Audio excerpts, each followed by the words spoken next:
Artículo número 54. ¿En dónde quieres tener tu libertad? ¿En el mundo o en la voluntad de Dios? Efesios 3, 1 al 3. 1. Por esta causa, yo Pablo, prisionero de Cristo Jesús, por vosotros los gentiles. 2. Si es que habéis oído de la administración de la gracia de Dios que me fue dada para con vosotros. 3. Que por revelaciones me fue declarado el misterio, como antes lo he escrito brevemente. ¿Cómo están? Hoy estamos estudiando el capítulo 3 de la carta del apóstol Pablo a la iglesia de Galacia. El día de hoy quiero compartir un poco acerca del por qué el apóstol Pablo estaba preso. Entre más leo la Biblia, más me quedo perplejo de las cosas que en ella se escribieron para el conocimiento de la voluntad de Dios. Quizá muchos, al igual que yo, pensarán que el apóstol Pablo no debería estar preso, pero quiero decirles a ustedes que de ninguna manera es así.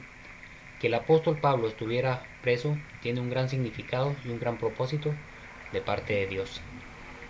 Además, el apóstol Pablo estuvo preso por su propia voluntad, pero todo esto debemos de sacarlo a la luz, como la misma palabra lo dice.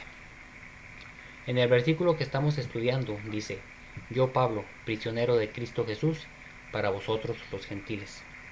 Lo que el apóstol Pablo está declarando, quien lo puso en la cárcel no fueron las autoridades, sino el mismo Jesucristo. Además, el mismo apóstol, una vez que se dio cuenta de la voluntad de Dios, era que él estuviera en la cárcel, él mismo colaboró en el que esto se llevara a cabo. Leamos Hechos 28, 17 al 19. 17.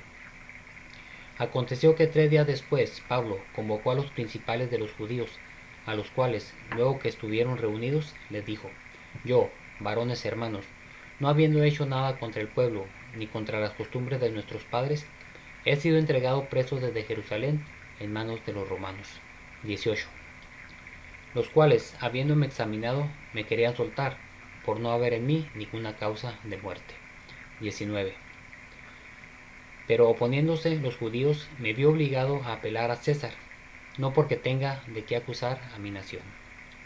El apóstol Pablo era una persona con mucha sabiduría. Él sabía defenderse, y en aquel momento los romanos se dieron cuenta que no era digno de ser encarcelado y querían darle libertad. ¿Qué fue lo que pasó ahí?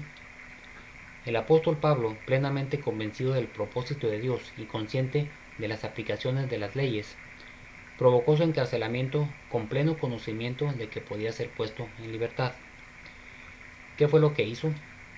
Nada más y nada menos que apelar al César. Una persona que apelaba al César quedaba destinada a permanecer en la cárcel por el resto de su vida. Leamos Hechos 26, 32. Y Agripa dijo a Festo: ¿podía este hombre ser puesto en libertad si no hubiera apelado a César? No es que el apóstol Pablo carecía de conocimiento, sino que tenía muy claro el propósito de Dios en su vida. Dios quería llevar el Evangelio hasta la Corte Suprema, y por esta causa permitió que su siervo fuera encarcelado y que finalmente lo decapitaran. El día de hoy es lo mismo. Dios quiere llevar su Evangelio por todo el mundo. Sin embargo, Satanás trabaja arduamente para impedir que esto suceda, y pocos son los siervos que aceptan las cadenas como parte del trabajo de Dios y solo quieren vivir en la comodidad. Seguramente Satanás le habló al apóstol Pablo diciéndole: sácate, no vayas a la cárcel. Tú sabes bien cómo liberarte, conoces las leyes a la perfección. Mas el apóstol usó su conocimiento precisamente para ir a la cárcel, pues tenía plenamente sabiduría de la voluntad de Dios. Veamos un hecho parecido al de Pablo. Leamos Marcos 8, 31 al 33. 31. Y comenzó a enseñarles que le era necesario al Hijo del Hombre padecer mucho y ser desechado por los ancianos, por los principales sacerdotes y por los escribas, y ser muerto y resucitar después de 3 días. 32. Esto les decía claramente. Entonces Pedro le tomó aparte y comenzó a reconvenirle. 33. Pero él, volviéndose y mirando a los discípulos, reprendió a Pablo diciendo: quítate delante de mí, Satanás, porque no pones la mira en las cosas de Dios, sino en las cosas de los hombres. El conocer la voluntad de Dios nos lleva a rechazar la libertad de este mundo, donde reina Satanás y la miseria. Hasta la próxima.